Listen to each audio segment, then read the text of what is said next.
1947లో మనకు స్వాతంత్రం వచ్చిన తర్వాత మన దగ్గర చట్టాలు లేవు మనం పరిపాలించుకోవడానికి.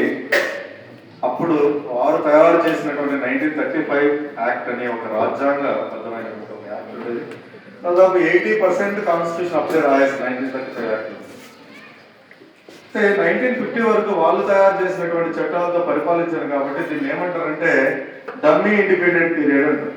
1947 నుంచి 1947 ఆగస్టు 15 నుంచి జనవరి 26 1950 వరకు ఈ మధ్య పీరియడ్ చట్టాలు మనం తయారు చేసుకోవాలి. వాళ్ళ చట్టాలతో మనము పరిపాలించుకున్నాం. అంటే పరిపాలన అనేది అప్పట్లో అది ఒక జీరోగా ఉండేది అనమాట. సో కాబట్టి కంప్లీట్గా అది స్వాతంత్రం ఇచ్చినప్పటికీ అది డమ్మీ ఇండిపెండెంట్ పీరియడ్గా ఉంటుంది. 1956 తర్వాత 1950 తర్వాత జనవరి 26 ఇదే దినం మనకు రాజ్యాంగాన్ని తయారు చేస్తున్నాం. ఆ రాజ్యాంగం కూడా దేని ఆధారంగా తయారు చేసామంటే స్వేచ్ఛ, సమానత్వం, సౌభ్రాతృత్వం.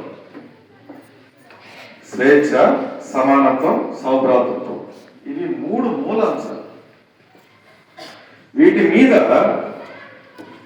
ఏ దేశ ప్రజాస్వామ్యమైనా ఈ 3 మూల అంశాలపైనే ఆధారపడి ఉంటుంది. ఈ 3 మూల అంశాలు మన దేశంలో మనం తయారు చేసుకున్నాం కాదు, పాశ్చాత్యుల నుంచి మనం తీసుకున్నటువంటి మూలాలు ఇవి. డెమోక్రసీకి మూలాలు ఇవి.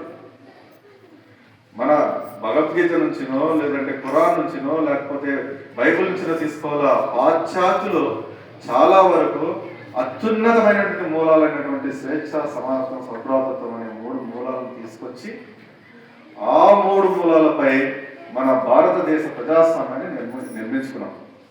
ఒక్కసారి ప్రజాస్వామ్య మూలాలను రుచి చూసినటువంటి ప్రజలు మళ్ళీ దాన్ని మర్చిపోలేదు.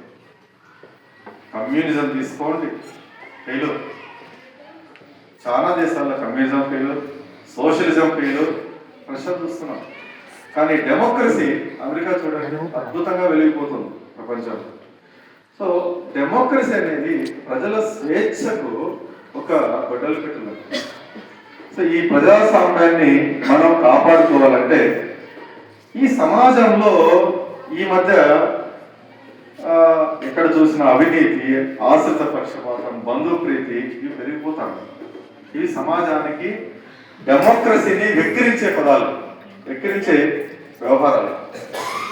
ప్రతి సంస్థ కుప్పకూలిపోయే పరిస్థితుల్లో ఉన్నటువంటి సందర్భంలో సమాజాన్ని ఉద్ధరిస్తాం, సమాజంలో లోటుపాట్లు మేము సరి చేస్తామంటూ మానవతా సంస్థ వీళ్ళు కదా సైనికులు.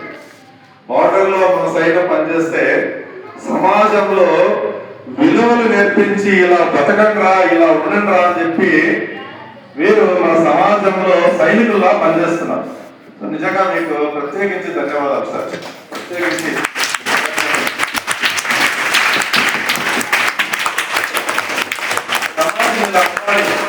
సమాజంలో సైనికులు వారేమో రక్తం దారపోసే సైన్యం బార్డర్లో ఉంటే సమాజంలో వీరు ధన మాన ప్రాణాలను దారపోసి డబ్బు అన్ని దారపోసి సమాజం ఇలా ఉండాలి.